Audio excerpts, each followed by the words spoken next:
There is a forest in New Jersey so dense, so silent, that locals say it swallows sound. It's called the Pine Barrens. Over 1 million acres of twisted trees, black water swamps, abandoned towns, and sandy roads that seem to lead nowhere. And for nearly 300 years, people have told the same story. Something lives there. Something that is not an animal, not human, and not entirely from this world. They call it the Jersey Devil. The legend begins in 1735.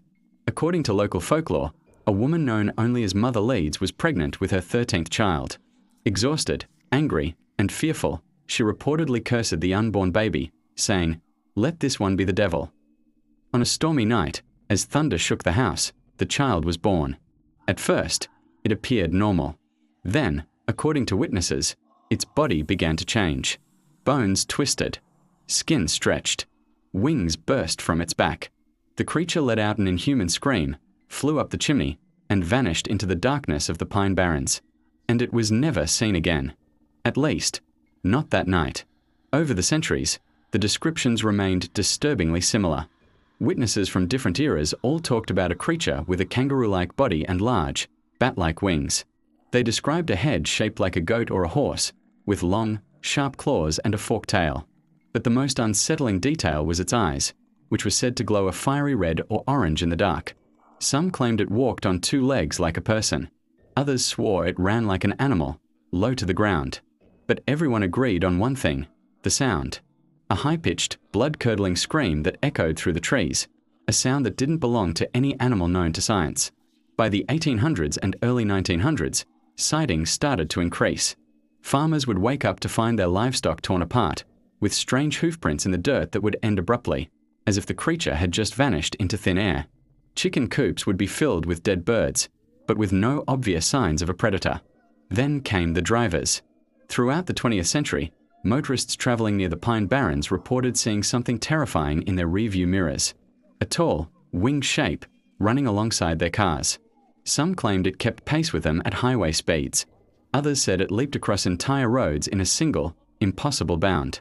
But when the drivers would slam on their brakes and stop to look, there was nothing, only trees, and a heavy, watching silence. Then, in January of 1909, the legend exploded into national news. For one terrifying week, the Jersey Devil seemed to be everywhere. Police officers in different towns reported sightings. Factory workers fled their buildings in a panic. Schools were closed out of fear for the children's safety. Newspapers printed sensational headlines about a devil beast on the loose. One policeman allegedly fired his service revolver at the creature, but the bullet seemed to have no effect at all. The Philadelphia Zoo even offered a substantial cash reward for its capture. But nothing was ever found. And then, just as suddenly as it began, the week of panic ended. The sightings stopped. It was as if the forest had simply closed its door again. Naturally, skeptics have offered explanations for all of this.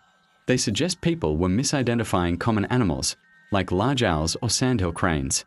Maybe it was an exotic animal that had escaped from a private collection. Or perhaps it was all just a case of mass hysteria, fueled by local folklore and over-the-top newspaper articles. But these explanations have problems. No known animal matches all the descriptions. Nothing explains the incredible speed and agility reported by motorists. And no known animal produces the specific, high-pitched scream that so many witnesses have described. And most importantly, why did the same story survive for nearly 300 years? Why did so many different witnesses, complete strangers, decades apart, describe the exact same creature? Today, the Jersey Devil has become a bit of a tourist attraction. Brave visitors and paranormal investigators camp overnight in the Pine Barrens. They hike deep into the most restricted areas of the forest, set up their equipment, and just sit in the silence, waiting. Most of them see nothing, but some report unsettling experiences. The sound of footsteps with no source, whispers carried on the wind that seem to form words, and a sudden, overwhelming feeling of being watched. The locals have a saying: the Jersey Devil doesn't attack. It warns. It's a guardian of the forest, a reminder that some places are not for us. And the forest remembers who doesn't belong. Because some legends don't fade away. They wait. Thanks for watching.